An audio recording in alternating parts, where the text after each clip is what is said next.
আসসালামু আলাইকুম প্রিয় দর্শক, সবাই কেমন আছেন? আশা করি আলহামদুলিল্লাহ সবাই অনেক অনেক ভালো আছেন। সকাল সকাল ঘুম থেকে উঠে রান্না বান্নাটা শেষ করলাম। একটু মুরগির মাংস, একটু ভাত রান্না করে রেখে যাব। আমি আজকে একটু যাব ঢাকার ভিতরে, অনেকটা ব্যস্ততার মাঝে, যেহেতু মেয়েটাকে বাসায় রেখে যাব, সেজন্য একটু রান্না বান্নাটা সকাল সকাল করে নিলাম, গোসল করে নিলাম, রেডি হয়ে নিলাম। এখন আমরা অলরেডি গাড়িতে রওনা দিয়েছি। আর দায়িত্বটা যেহেতু আমার উপরে পড়েছে, সেক্ষেত্রে আমি সবকিছু ভিডিও ক্লিপ করতে পারবো কিনা আমি জানি না। যতটুকু মেনটেনেন্স করার দরকার অতটুকুই আমি করব, আর আপনাদের সাথে যতটুকু শেয়ার করার অতটুকুই আমি করতে পারবো, এর বেশি কিছুই করতে পারবো না। তো বন্ধুরা দেখতে থাকুন, আমরা গাড়িতে করে কোথায় যাচ্ছি, কি কেন যাচ্ছি সেটাও আমি জানাচ্ছি। তো সেটা হচ্ছে, আমার একটা ভাবির ভিডিও দিয়েছিলাম যে ভাবি সেনাবাহিনীতে চাকরি করে, সেই ভাবি মিশন যাচ্ছে। তো আলহামদুলিল্লাহ আপনারা দোয়া করবেন।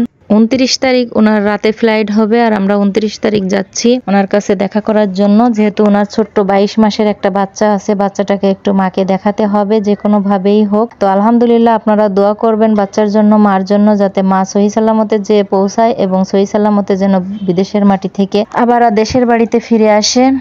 তো আলহামদুলিল্লাহ আমরা যাচ্ছি করে ভাবির সাথে কথা বলছি, আর ভাবি বলছে যে যেখানে যেতে বলছে সেখানেই আমরা যাচ্ছি। গাড়ি পার্কিং করব, ওখানে যে একটু রেস্ট করতে পারবো কিনা জানি না, যেহেতু আমাদের পরিচিত কোথাও জায়গা নেই। তারপর দেখি ভাবি আসুক কি বলে। তো আমরা অলরেডি পার্কিং এ চলে গেলাম গাড়ির। তো একটু হাঁটাহাঁটি করছি, ভাবি বলছে একটু ওয়েট করেন আমরা। তো অলরেডি আমাদের ভাবি চলে এসেছে, যে রিস্কায় দেখতেই পাচ্ছেন, রিস্কা থেকে আগে বাচ্চাটাকে কোলে নিয়েছে। তো এই যে অবস্থাতে দেখতে পাচ্ছেন, এই অবস্থাতেই কিন্তু ভাবি চলে যাবে মিশন বিদেশে। এই যে পুরোপুরি বাংলাদেশের পতাকার সিলচাকর লাগানো, তারপরে হচ্ছে এখানে মিশনের শান্তিরক্ষা মিশনের যে ইয়েটা থাকে সেটাও মনোগ্রামের মতো, ওটাও দিয়ে দিয়েছে। আর এই যে সম্পূর্ণ মেয়েরা দেখেন রিস্কায় করে ওদের গন্তব্যে চলে যাচ্ছে। আর ভাবিকে 2 ঘন্টা রেস্টের জন্য টাইম দিয়েছে। আর ভাবি হচ্ছে এই দলের, উনি মানে এই যে কয়জন মেয়েরা যাচ্ছে এনাদের মধ্যে উনি সিনিয়র, ওনাকেই দায়িত্ব পালন করতে হবে সম্পূর্ণ। এই জন্য ওনাকে 2 ঘন্টা রেস্ট দিয়েছে, সবাইকেই দিয়েছে 2 ঘন্টার রেস্ট।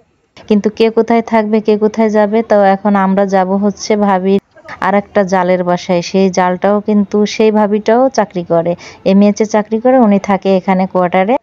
তো যাই হোক, ওখানে যে 2 ঘন্টা আমরা রেস্ট করব। তো অলরেডি আবারও গাড়িতে উঠে যাব। তো গাড়িতে উঠে গেলাম, তারপরে বাসায় চলে যাব।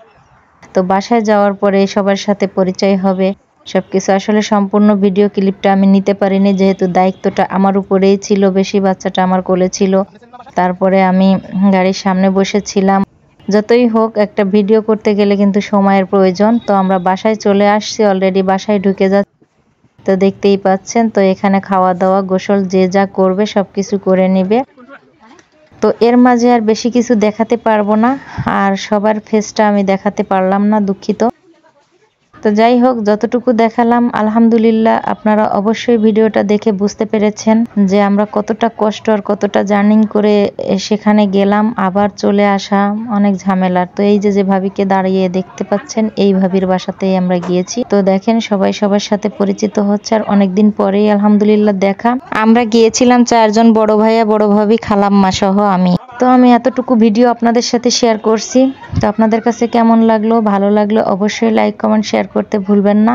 আর আমার পেজ থেকে যদি ভিডিওটা দেখে থাকেন অবশ্যই পেজ ফলো দিয়ে রাখবেন। ইউটিউব চ্যানেল থেকে দেখে থাকলে অবশ্যই ইউটিউব চ্যানেলটা সাবস্ক্রাইব করবেন। আবারও আমরা বাসায় আসার জন্য রওনা দিলাম। তো আমরা 6:30টায় রওনা দিয়েছি, আর ভাবিকে ওখানে পৌঁছে রেখে চলে আসলাম। বন্ধুরা ভিডিওটা আপনাদের কাছে কেমন লাগলো অবশ্যই কমেন্টস করে জানাতে ভুলবেন না, আর অবশ্যই শেয়ার করার চেষ্টা করবেন। আলহামদুলিল্লাহ। আর এরকম ভিডিও যদি ভাবির পেতে চান তাহলে 1 বছর ওয়েট করতে হবে আপনাদেরকে। আলহামদুলিল্লাহ 1 বছর পরে আমাদের মাঝে যখন ফিরে আসবে তখন আবারও ভিডিও পেয়ে যাবেন। তো ভালো থাকবেন, সুস্থ থাকবেন, আল্লাহ হাফেজ।